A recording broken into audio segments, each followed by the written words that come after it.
बड़ी जानकारी, भारत का तीसरा मून मिशन चंद्रयान-3 लॉन्च हो चुका है। इस वक्त की बड़ी खबर आपको बता दें, अंतरिक्ष की दुनिया में रचा इतिहास। श्रीहरिकोटा से इसरो ने सफल लॉन्च किया है। 24 अगस्त तक दक्षिणी ध्रुव पर करेगा लैंडिंग। बड़ी जानकारी आपको बता रहे हैं, इस वक्त की बड़ी खबर, अहम जानकारी। भारत का तीसरा मून मिशन चंद्रयान-3 लॉन्च हुआ और अंतरिक्ष की दुनिया में भारत ने इतिहास रचा है। श्रीहरिकोटा से इसरो ने सफल लॉन्च किया और 24 अगस्त तक दक्षिणी ध्रुव पर करेगा लैंडिंग। बड़ी जानकारी, अहम खबर आपको बता रहे हैं, इस वक्त की बड़ी खबर। भारत का तीसरा मून मिशन चंद्रयान-3 लॉन्च अंतरिक्ष की दुनिया में इतिहास रचा है। श्रीहरिकोटा से इसरो ने सफल लॉन्च किया, 24 अगस्त तक दक्षिणी ध्रुव पर करेगा लैंडिंग। बड़ी जानकारी आपको बता रहे हैं, इस वक्त की बड़ी खबर, अहम जानकारी।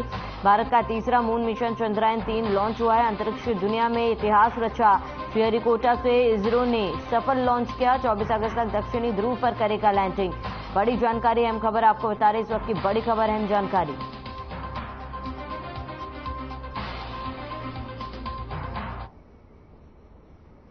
तो आपको बता दें, भारत का तीसरा मून मिशन चंद्रयान-3 लॉन्च हो चुका है और ये तस्वीरें लॉन्चिंग की आपको दिखा रहे हैं। अंतरिक्ष की दुनिया में भारत ने इतिहास रचा है। श्रीहरिकोटा से इसरो ने लॉन्च किया और 24 अगस्त तक दक्षिणी ध्रुव पर ये लैंड करेगा।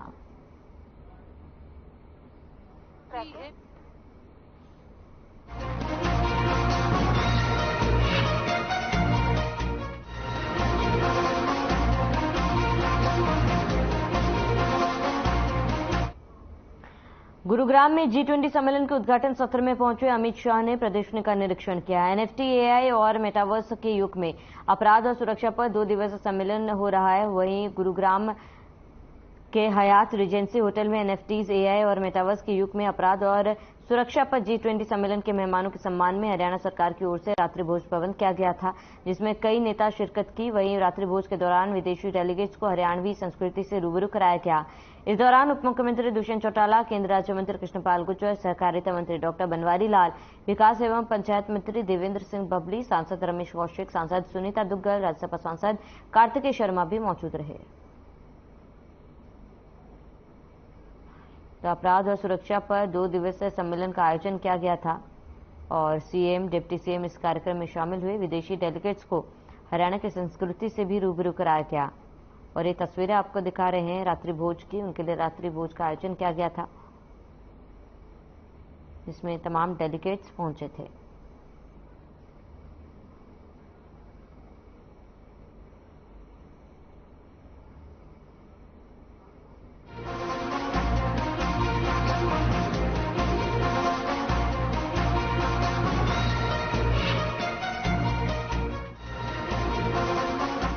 इसी बीच बड़ी जानकारी दिल्ली से, केंद्रीय मंत्रियों से मिले सीएम मनोहर लाल, केंद्रीय कृषि मंत्री से भी की मुलाकात।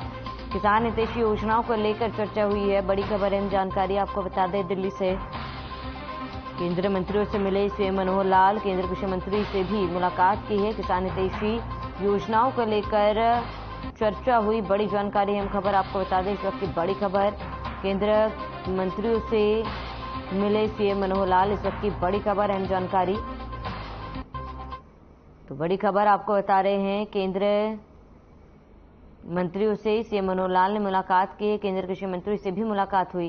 किसान हितैषी योजनाओं को लेकर चर्चा हुई है। बड़ी जानकारी आपको बता दें, इस वक्त की बड़ी खबर, अहम जानकारी। केंद्रीय कृषि मंत्री से मुलाकात हुई और किसान हितैषी योजनाओं को लेकर चर्चा हुई।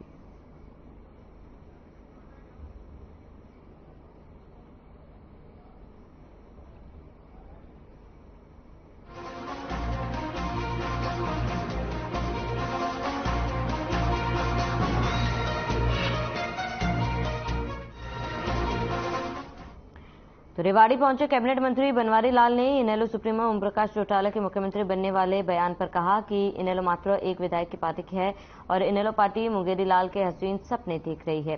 कांग्रेस पर भी तंज कसते हुए बनवारी लाल ने कहा कि कांग्रेस पार्टी में गुटबाजी लगातार जारी है। भारत जोड़ो यात्रा से पहले कांग्रेस पार्टी को अपनी पार्टी मजबूत करनी चाहिए थी, लेकिन पार्टी आज तक संगठन नहीं पा पाई।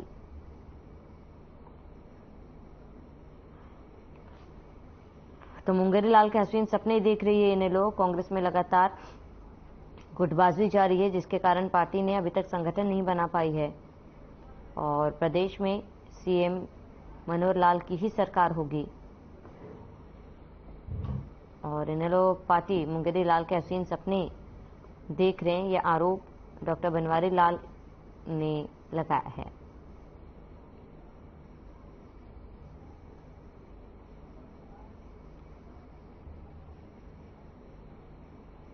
जिले के अंदर, हमारे शहर के अंदर थोड़ी दिक्कत थी, लेकिन ऐसी कोई समस्या, विकट समस्या शहर के अंदर भी नहीं है। और सभी अधिकारियों को दिशा निर्देश दिए हुए हैं कि जहां भी आइडेंटिफाइड साइट्स हैं जहां पानी भरता है अक्सर, उन जगह अपना पंप और जनरेटर सेट परमानेंट लगाएं ताकि कोई समस्या आए तो। राजस्थान का जो पानी लगातार हाईवे पे आ रहा था, उसको लेकर एक FIR जो है धारवाड़ा थाने की तरफ से कराई गई है। हाँ, ये इसका पहले भी मीटिंग हुई थी, राव साहब ने मीटिंग ली थी, उसमें भी इस बात की चर्चा हुई थी कि अगर राजस्थान के लोग नहीं मानते तो उनके खिलाफ कार्रवाई की जाए। और उसी दिशा में ये FIR राजस्थान के लोगों के खिलाफ हुई है, प्रशासन के खिलाफ हुई है।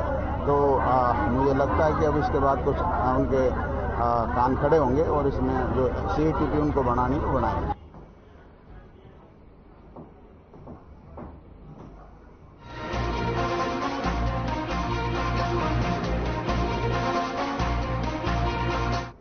खबर राजधानी से है, जहां यमुना नदी के जलस्तर में बढ़ोतरी होने से ITO रोड पर जलभराव की स्थिति बन गई, जिसमें लोगों को परेशानियों का सामना करना पड़ा। जलस्तर बढ़ने से राजघाट के पास जलभराव जारी है, जो कई इलाकों में बाढ़ जैसी स्थिति बनी है। यमुना नदी के जलस्तर में बढ़ोतरी के चलते शांति वन पर भी जलभराव की स्थिति बनी हुई है।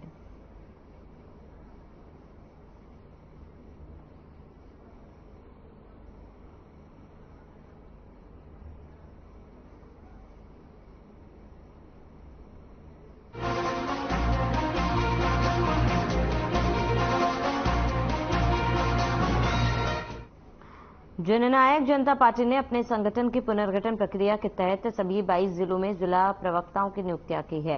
Deputy CM Dushyant Chautala, party प्रदेश अध्यक्ष सरदार निशांत सिंह, प्रदेश मीडिया कोऑर्डिनेटर दीपकमल सहारण और अन्य वरिष्ठ नेताओं ने विचार विमर्श किया। इन नियुक्तियों की सूची जारी की है। बता दें कि जिला प्रवक्ताओं की जिम्मेदारी पाने वालों में 16 नए चेहरे हैं, जबकि 6 जिलों प्रवक्ता पहले से ही पदों पर हैं। जेजेपी द्वारा हिसार में एडवोकेट मंदीप बिश्नोई, करनाल में यशकरण राणा, महेंद्रगढ़ में सिकंदर गहली, भिवानी में शंकर आहूजा, जींद में मुकेश चहल और रेवाड़ी में अमन जून को जिला प्रवक्ता बनाया गया। इसी तरह दादरी जिले में शशि शर्मा, सिरसा में अमर सिंह जियाणी, झज्जर में धर्मेंद्र गुलिया, सोनीपत में जोनी लटवाल, अंबाला में संदीप राणा, फतेहाबाद में दिनेश बंसल, फरीदाबाद में रविंद्र पराशर और गुरुग्राम में नरेश सहरावत को जिला प्रवक्ता की जिम्मेदारी सौंपी गई है। वहीं कैथल जिले में शुभम गुप्ता, कुरुक्षेत्र में राजेश पायलट, मेवात में नासिर हुसैन, पलवल में प्रवीण डूडी, पंचकुला में एडवोकेट बलवीर सैनी, पानीपत में जयदेव नोलथा, रोहतक में फूल राणा और यमुनानगर में दमन शर्मा जेजेपी के जिला प्रवक्ता होंगे।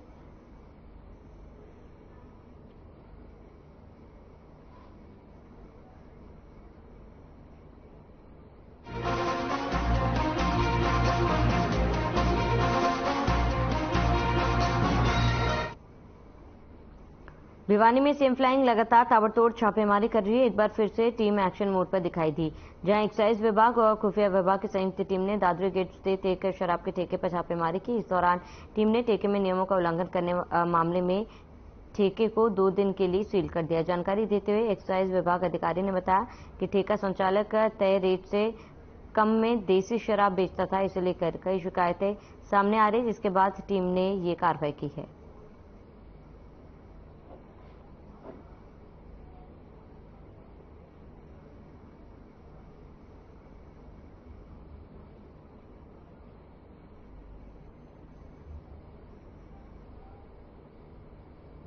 संयुक्त टीम सीएम फ्लाइंग आबकारी टीम भिवानी द्वारा दादरी गेट ठेके, जो कि डिस्कवरी लिकर हाउस के नाम से है, पर औचक निरीक्षण किया गया और शराब की खरीद करवाई गई, क्योंकि कई दिनों से निर्धारित मूल्यों पर शराब की बिक्री न करने की ठेकेदारों की तरफ से शिकायत आ रही थी। इस पर संज्ञान लेते हुए संयुक्त टीम द्वारा रेड की गई और जब खरीद करवाई गई तो वो निर्धारित मूल्यों से कम रेट पे सेल्समैन जो है खरीद करते हुए पाया गया है। अब आबकारी नीति 2023-24 के प्रावधानों के तहत जो है कार्रवाई की गई है। ठेके को आज के दिन के अतिरिक्त अगले 2 दिनों के लिए सील कर दिया गया है और अभी इसकी रिपोर्ट मुख्यालय को भेज दी जाएगी और मुख्यालय द्वारा जो भी आगे निर्धारित कार्रवाई की जाएगी वो आबकारी नियमों के अनुसार हो जाएगी।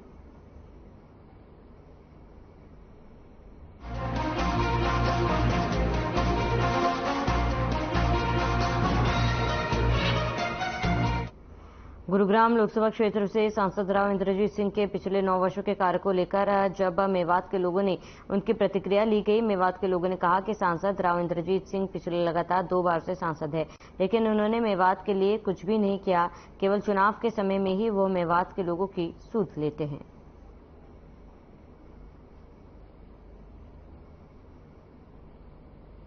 आज तक जब इलेक्शन का टाइम होता है तब तो वो लोगों के पैरों में पानी डालते और पीते हैं, उसके बाद तो ये फटकते ही ना है। मेवात की जो हालत कर रखी है ना, और मैं बहुत बड़ी खैर सांसद की भी नहीं मानता, हमारे लोकल जो विधायक बनते हैं उन्हें कभी मेवात की आवाज ना उठाई किसी भी चीज के लिए।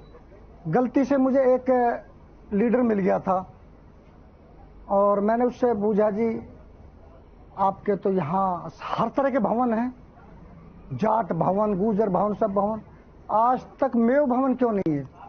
वो उल्टा मेरे से बोला कि आज तक मेवात के जो एमएलए, विधायक, मंत्री, यहाँ तक है कि रक्षा मंत्री तक रह लिए, किसी ने आज तक मेव भवन की मांग नहीं रखी, और हमारी सरकार आएगी तो सबसे पहले मेव भवन का काम करेंगे। मेवात क्षेत्र बहुत पिछड़ा हुआ क्षेत्र है और इस पिछड़े हुए क्षेत्र को में कोई भी हमारे पिछले बीजेपी सरकार में सांसद 10 साल से राजेंद्र जी हैं, जो वादे किए वो कोई वादे उन्होंने पूरे नहीं किए।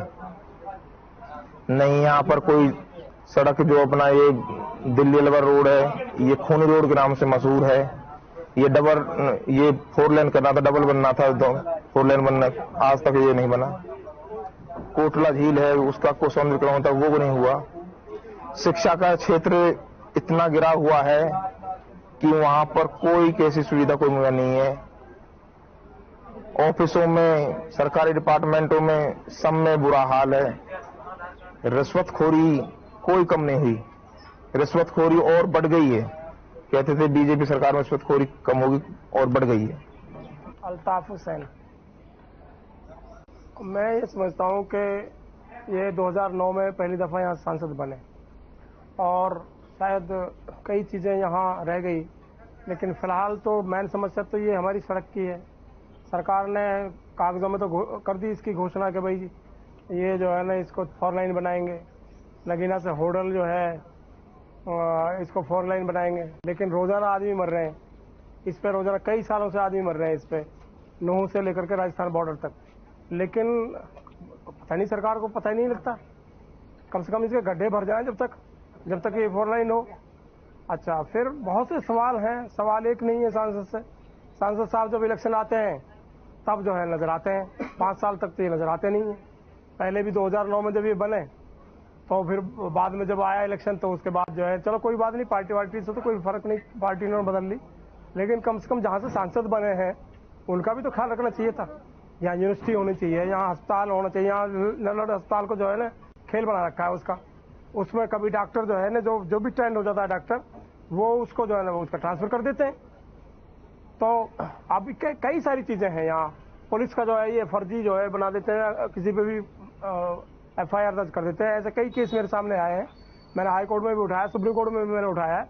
कई केस ऐसे हुए हैं कि जिनमें बिल्कुल फर्जी केस, FIR बिल्कुल कुछ नहीं, मामला घटा ही नहीं, रिकॉर्ड ही नहीं हुआ, और उसमें फर्जी बना दिया, और ये इनको पता ही नहीं लगता सांसद साहब को।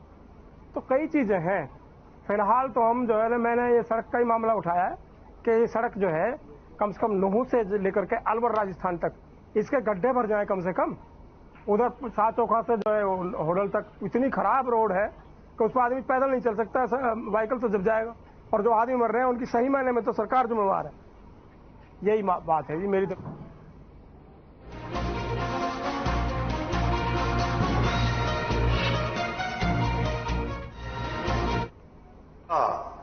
सफल संपादन यहाँ पर किया जा रहा है।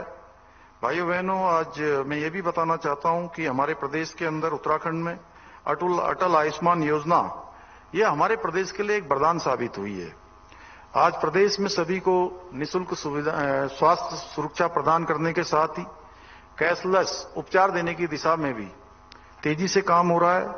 इस योजना के अंतर्गत हमारे उत्तराखंड राज्य में 58 लाख से ज्यादा लोगों को आयुष्मान कार्ड होल्डर के रूप में अभी तक उनका पंजीकरण हो गया है। इतना ही नहीं, अटल आयुष्मान योजना और आयुष्मान कार्ड की सहायता से 5 लाख से अधिक मरीजों के समय पर अपना इलाज कराया है, बल्कि अब यह आंकड़ा हमारा काफी आगे बढ़ गया है। भाइयों बहनों, आयुष्मान कार्ड आज हर भारतीयों के लिए अच्छे स्वास्थ्य की गारंटी है। हिंदुस्तान में कहीं भी किसी का स्वास्थ्य खराब हो तो ये कार्ड 5 लाख रुपए तक की निःशुल्क इलाज की गारंटी देता है। आदरणीय प्रधानमंत्री जी की योजना अत्यंत ही महत्वपूर्ण।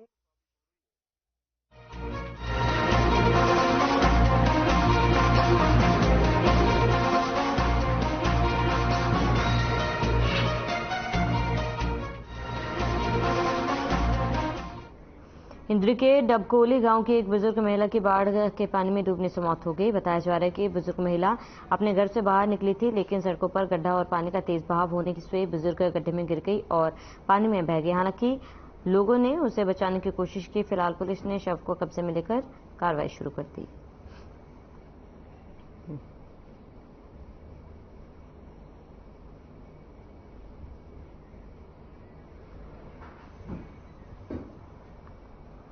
गंजा था किसी का पास में, और मेरे भतीजा मामना भी घंटा गया बुलाने वास्ते गया, दादी डूब गई को और मेरे मजा रखी आती तो कैसे हादसा हुआ? या इसका पैर फिसल गया इसका जी। इसका पैर फिसलने के कारण पानी देखो आप कितना पानी है, और पानी है इतना बड़ा गड्ढा, उसमें इसका पैर रखता इसका और मैंने बहुत टाइम बनाया। वो तो टरने बाद फिर यार जी मैं बोला जी माशल जी मेरा पसंद दे रहे मेरे घर साथ में ये हो रही है घर मेरा पानी पड़े से पता तो किसी को भी नहीं था। सड़क पानी के नीचे से क्या हो रहा है क्या नहीं, सड़क पट गई जी, उसकी वजह से पानी में बह गई जी। हाँ जी, बहाव तेज, पानी कटाव से बहाव तेज था जी। उस करके 2-4 लड़के देख रहे थे, नौजवान थे, उन्होंने उसको जाके पकड़ा जी। तो खेत से शव? हाँ जी जी, पानी इधर देख लो जी, पानी रही है। कौन से गांव की रहने वाली? ये डबकोली कॉलोनी है जी, चोरपुरा के पास कॉलोनी है जी। क्या नाम है महिला का? करतारी देवी है जी। क्या उम्र थी? उम्र जी लगभग 80 साल के आसपास है जी। पानी ज्यादा आया हुआ था? हाँ जी, पानी तो कल से 4 दिन से चल रहा है जी। सड़क पट गई, उसकी वजह से पता नहीं लग रहा है कितना रास्ता खराब हो सकता है। प्रशासन पहुंचा यहाँ पर? प्रशासन तो सर अभी पुलिस आए थे, इंचार्ज अभी FIR कराई थी, आ रही है अभी। 86 साल है, ये दिमागी तौर से कमजोर थी, तो ये निकली थी, रोका भी लोगों ने इसको रोका भी है, लेकिन ये रुकी नहीं और ये पानी का बहाव तेज होने के कारण पानी में बह गई। तो लोगों ने निकाला, तब तक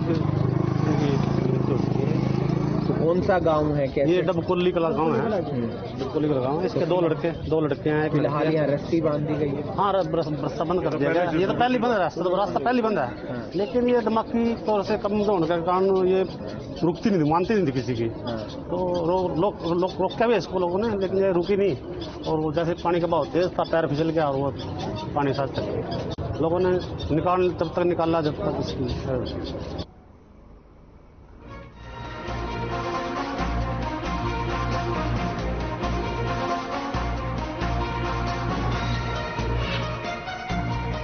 खबर के तहत से जान थप्पड़ कांड के बाद हल्का गुल्हा से जज्बा विधायक ईश्वर सिंह के विरोध का एक और वीडियो सामने आया। इस वीडियो में ग्रामीणों ने विरोध करते हुए उन्हें दुखड़ा सुनाया। यह वीडियो भी भाटिया गांव का है। इसमें विधायक ईश्वर सिंह के साथ उनके पुत्र हरियाणा डेयरी विकास निगम के चेयरमैन रणधीर सिंह भी मौजूद रहे। इस दौरान ग्रामीणों ने विधायक को अपने बीच बैठा लिया और उन्हें अपनी परेशानियां सुनाने लगे। इसके साथ ही चेयरमैन को ग्रामीणों ने अपनी भीड़ के बीच बैठा लिया। इसके बाद ग्रामीणों ने कुछ समय तक नारेबाजी भी की।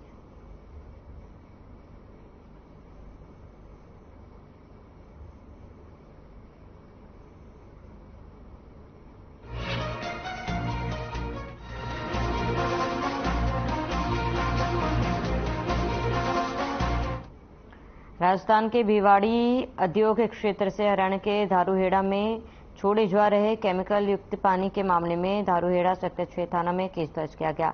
हरियाणा राज्य प्रदूषण नियंत्रण बोर्ड के रीजनल ऑफिसर की शिकायत पर धारूहेड़ा में दूषित पानी छोड़ने वाले अज्ञात के खिलाफ पर्यावरण संरक्षण अधिनियम के तहत केस दर्ज किया गया। वहीं जन स्वास्थ्य और सहकारिता मंत्री बनवारी लाल ने कहा है कि FIR दर्ज होने के बाद राजस्थान और अधिकारियों के कान खड़े होंगे और वो केमिकल युक्त पानी के समाधान के लिए काम करेंगे।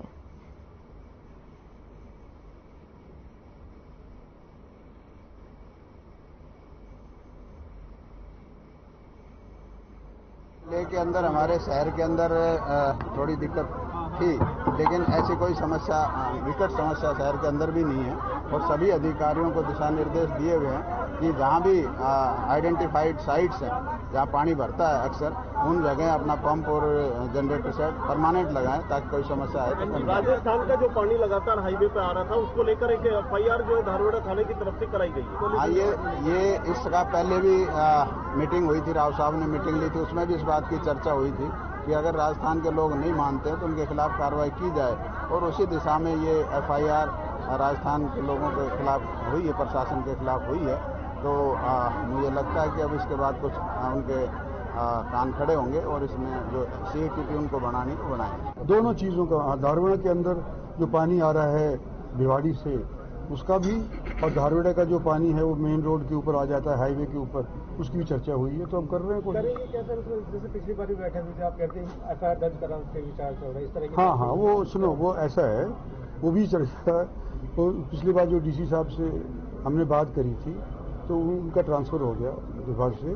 नए DC साहब को भी हमने यही कहा है कि SP साहब से बैठ करके चर्चा करें कि अगर हम अपनी सरहद के ऊपर, अपनी ज़मीन के ऊपर अपने बचाव के लिए अगर हम बांध बना सकते हैं, क्या कानूनन अलाउड होगा?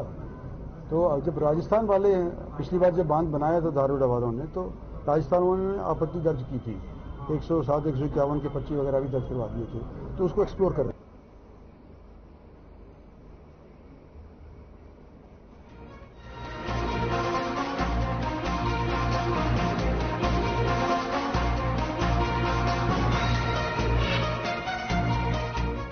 भारी बारिश के बाद चारों ओर तबाही का मंजर नजर आ रहा है। हरियाणा के कई जिलों में बाढ़ का खतरा मंडराया है। इस तबाही में कैथल का एक गांव ऐसा भी है जहां पर अभी तक प्रशासन नहीं पहुंच पाया। घूला चीका कैथल में भी त्राहिमाम मचा हुआ है। हालत इस कदर दयनीय हो चुके हैं कि लोग भूख से तड़पते हुए नजर आ रहे हैं, जिसकी वजह से लोगों का जीवन भी अस्त व्यस्त हो चुका है। इसके साथ ही खेतों में 50 के करीब डेयरों का संपर्क भी टूट गया है, जिसके कारण 800 से ज्यादा लोग अपने घरों में कैद हो गए हैं। लोगों का कहना है कि प्रशासन द्वारा तमाम वादे किए जाते हैं लेकिन धरातल पर नहीं दिखता है और वहीं नुकसान हो गया है। अगर समय रहते समस्या पर और गौर नहीं किया गया तो इस नुकसान को बचाया नहीं जा सकता, क्योंकि घग्गर नदी के किनारे पर काफी मजबूती है। लेकिन जब वहां पर थोड़ी दरार आनी शुरू हो गई तो लोग विधायक के घर जाना शुरू हो गए, परंतु उन्होंने ध्यान नहीं दिया। इसी का नतीजा है कि लोग अब बेघर हो गए, उनकी फसलें पानी में डूब चुकी हैं और आज के ताजा हालात ये कि बाढ़ का पानी चीका की तरफ आना शुरू हो गया है।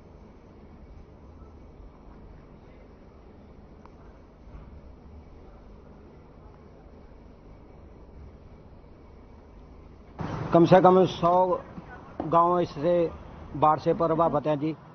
जो विधायक जी की बात कर रहे हो आप, उसका तो वो खुद आप ही जिम्मेदार है, क्योंकि लोगों के साथ उन्होंने अच्छे सलूक नहीं किए। कभी आए नहीं हमारी साइड, तो जबकि वो बने हैं उसके बाद इस एरिया में तो कभी उन्होंने अपना शक्ल दिखाई नहीं है यहाँ आके। इसमें MLA का क्या रोल है? इसमें ऐसा है सर, ऐसा है कि जैसे कल घग्गर एकदम तो 28.5 पे नहीं आ गया ना, कभी 18 पे था, 19 पे था, तो आसपास जितने भी गांव प्रभावित होने थे, तो उसके बारे में पता था प्रशासन को कि इन इलाकों में ऐसा हो सकता है। तो जब आपदा आएगी उसके बाद जनता को पूछने आ रहे हैं तो उसका क्या मतलब बनता है? तो जनता तो कृषि से होगी। इस इलाके में तो मेरे ख्याल से आए ही नहीं है वो कभी। अपनी वोट मांगने आए थे तब तो जरूर आए थे, उसके बाद तो यहाँ कभी देखे नहीं गए। जो कि इसी के बीच में आता है जहां बाढ़ आई हुई है, जैसे सूमाजरा ले लो, नंदगढ़ ले लो, लालपुर ले लो, आप भाटियां ले लो, ये सारे बॉर्डर के गांव हैं हमारे इधर के। यहाँ बन बना हुआ है, घग्गर से पहले बन आता है, उसके बाद घग्गर स्टार्ट होता है।